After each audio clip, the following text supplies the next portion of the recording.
اللہ کی بارگاہ کے اندر اللہ کی پناہ مانگے کہ میرے کریم مجھے اس گندی سوچ سے، گندے خیالات سے مجھے بچا لے۔ دوسری چیز، ایجوکیشن میں محنت کرو، چاہے دینی ہو چاہے دنیاوی ہو۔ ٹاپر بننے کی کوشش کرو، دنیا سے پیچھے نہیں، دنیا سے آگے رہنے کی کوشش کرو۔ آپ اس طرح سے محنت کریں رات و دن کہ آپ کی کامیابی پر پوری قوم فخر سے اپنا سر بلند کر سکے۔ علم کے میدان کے اندر دنیا سے آگے نکل جاؤ، علم کے میدان میں دنیا کو پیچھے رکھ دو، علم کے میدان کے اندر پرسنٹیج نہیں بلکہ ٹاپر بننے کی کوشش کرو۔ ہر فیلڈ کے اندر، ایجوکیشن کے اندر آپ کامیابی اور کامرانی کو جو ہے وہ حاصل کرنے کی کوشش کرو۔ تیسری چیز، ٹائم ویسٹ کرنے سے بچو۔ گپ شپ میں، واٹس ایپ پر، فیس بک پر، ٹویٹر پر اپنا ٹائم ضائع نہ کرو، ٹائم برباد مت کرو، ٹائم کو صحیح طور پر یوٹیلائز کرو اور اس ٹائم کو اپنی قیمتی دولت سمجھ کر صحیح کاموں کے اندر اسے خرچ کرو۔ چوتھی چیز،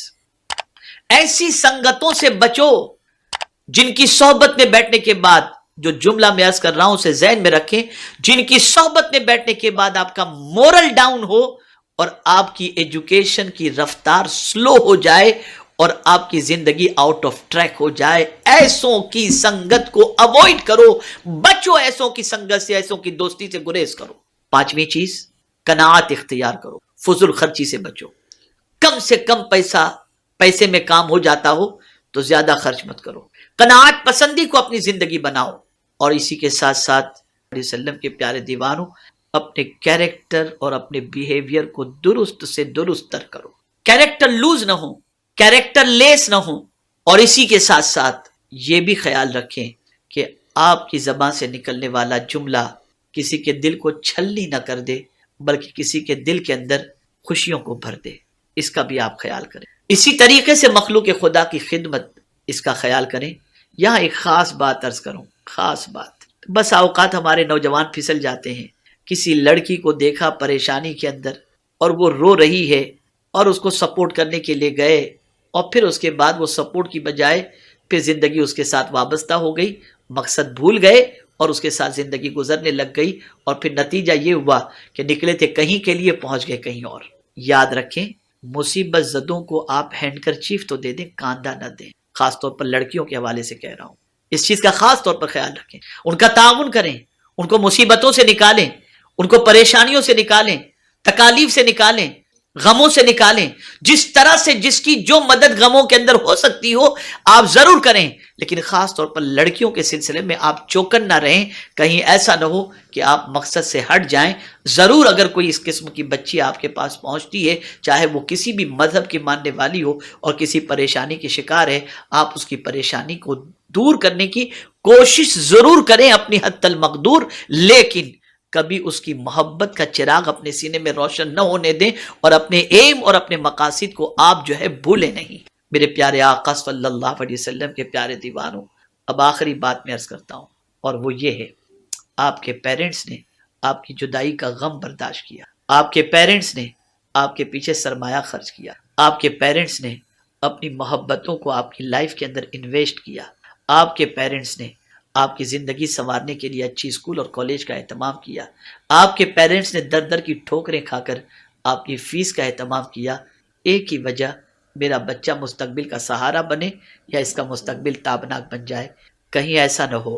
کہ آپ اپنے والدین کی امید کا جنازہ نکال دیں اور اس کے بعد ان کی دعاؤں کی بجائے ناراضگی کو آپ اس لیے میری گزارش ہے، نوجوانوں، یہ چند باتیں ذمہ داریوں کی میں نے آپ کے گوش گزار کی، آپ ان ذمہ داریوں کو نبھائیں اور اپنی جوانی کی حفاظت کریں۔ مجھے امید ہے کہ میری قوم کا نوجوان میری اس عرض کو ضرور قبول کرے گا اور اپنے دامن کو گناہوں سے بچانے کی کوشش کرتے ہوئے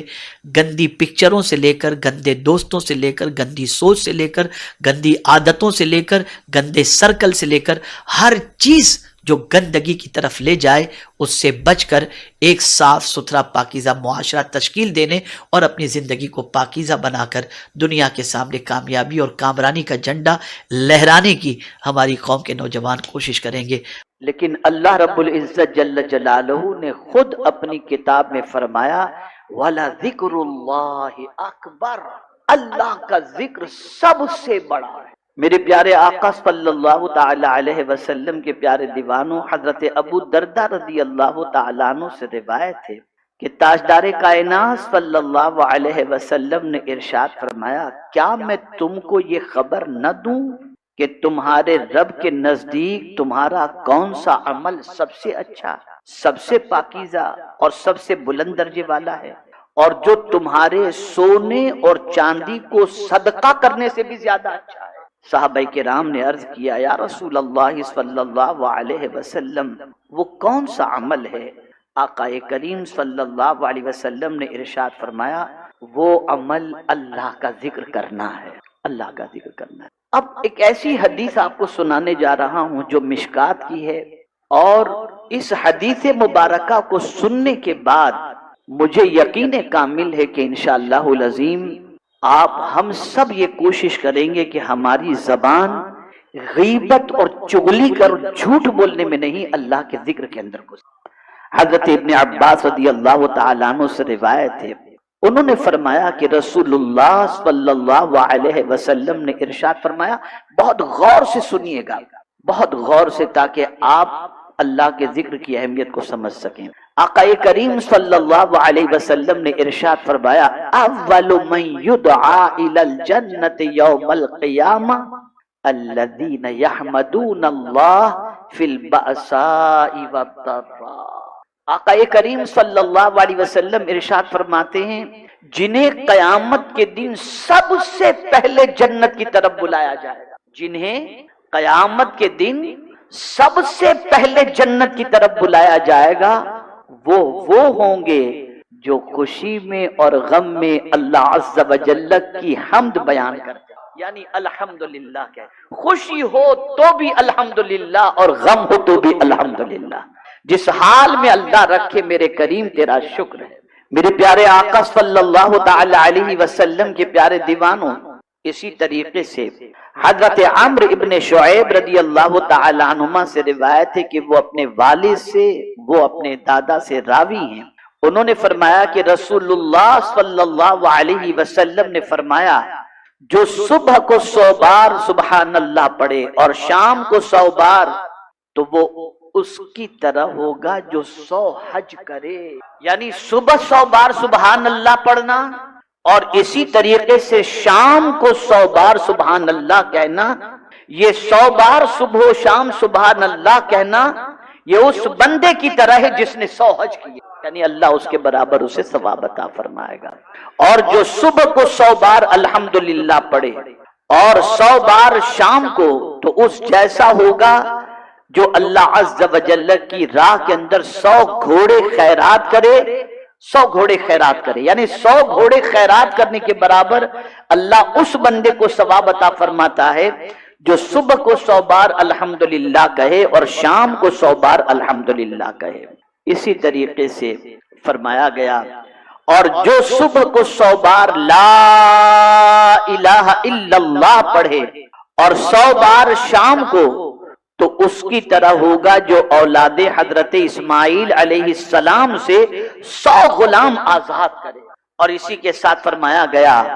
اور جو 100 بار صبح کو اللہ اکبر پڑھے اور 100 بار شام کو،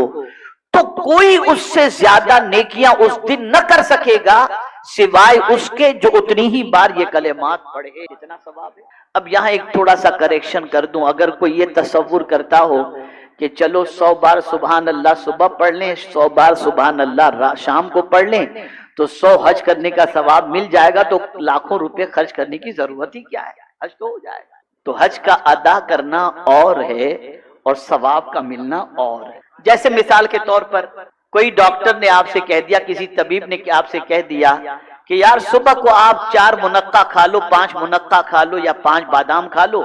تو آپ کو جو ہے یہ 5 بادام جو ہے نا یہ 3 روٹی جیسی طاقت آپ کو عطا کر دے گا۔ تو آپ 5 بادام کے بعد روٹی کھانا تو نہیں چھوڑیں گے، اس لیے کہ بادام سے پیٹ نہیں بھرتا، روٹی ہی سے پیٹ بھرتا ہے۔ بادام سے پیٹ نہیں بھرے گا، پیٹ تو روٹی ہی سے بھرے گا۔ اسی طریقے سے آپ کو حج تو وہاں جا کر کے ہی ادا ہوگا، جب تک آپ وہاں جائیں گے نہیں